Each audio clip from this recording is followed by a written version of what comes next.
The moment the lion leaped toward her, everything else disappeared. Screams, the crackling radios, the pounding of boots behind her.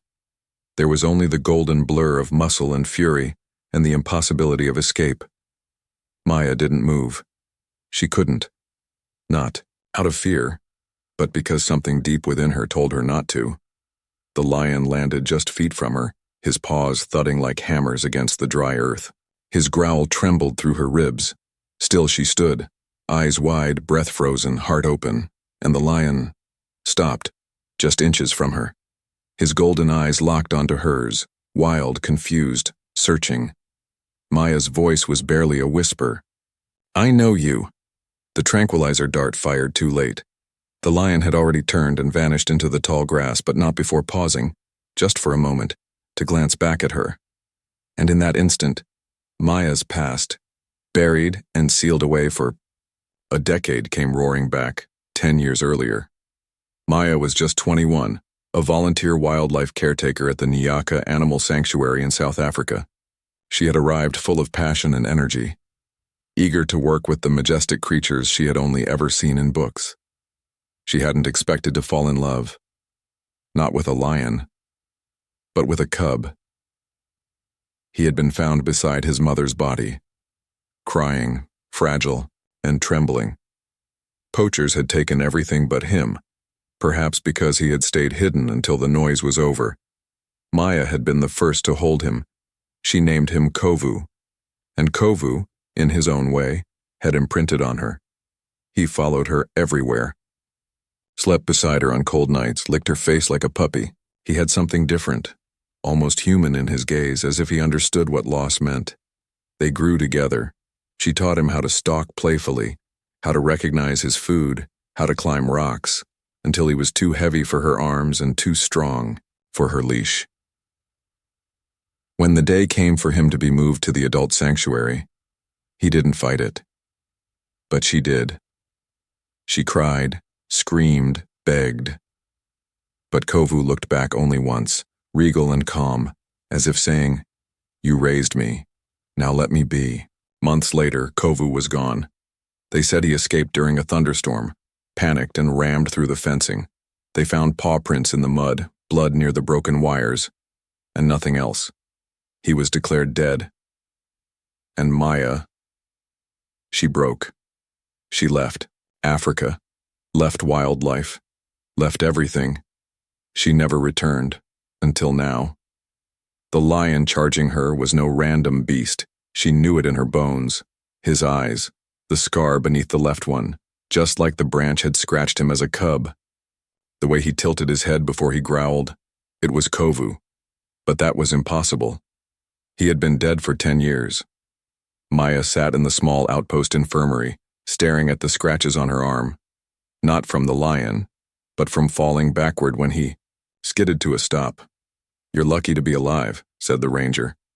"He was 2 seconds from ripping you apart." She shook her head slowly. "No, he remembered me." The ranger scoffed. "That lion's rogue.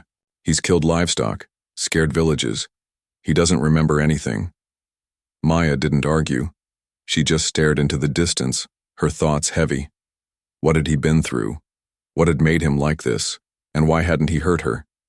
They wanted to find and relocate him, or worse, put him down. A danger to humans, they said, but Maya knew something they didn't.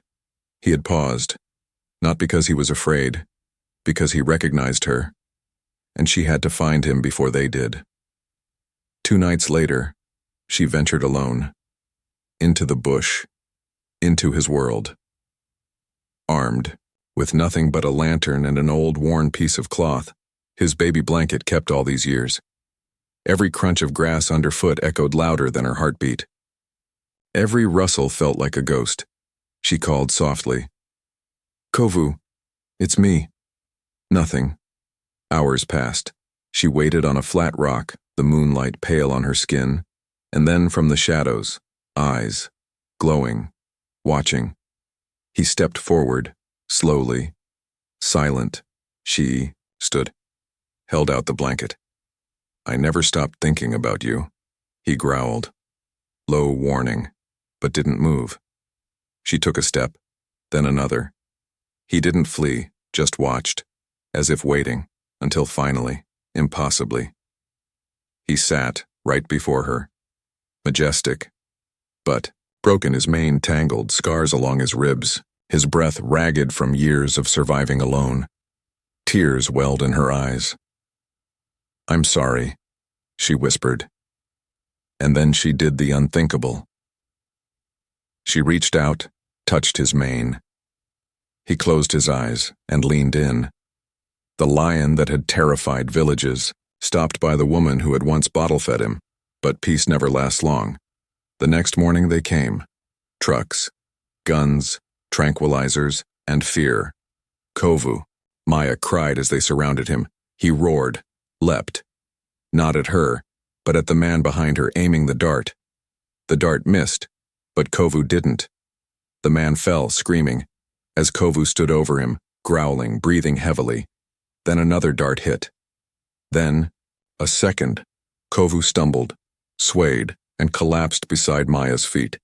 She fell to her knees, sobbing into his mane. He wasn't attacking. "He was protecting me," she cried. The ranger looked shaken. "He saved you." They didn't kill him, because the footage from the ranger's body cam went viral. Millions watched the moment Kovu stopped before Maya, the moment he defended her. The way he lay beside her like a giant cat, not a predator. Public outcry saved him. He was moved to a protected reserve, off limits to visitors. But Maya was given special access. Every week she sat beside him. He never roared again, never hunted. If something in him had finally rested, he often placed his head on her lap, eyes closing peacefully. Years later, Maya gave tours at the sanctuary, and when asked about the massive lion resting near the trees, always watching, always calm, she simply smiled. "His name is Kovu," she said. "He once charged at me. Everyone thought he'd kill me." She paused, but he remembered love instead. And in the quiet that followed, Kovu raised his head and looked at her, as if he still remembered. Always would.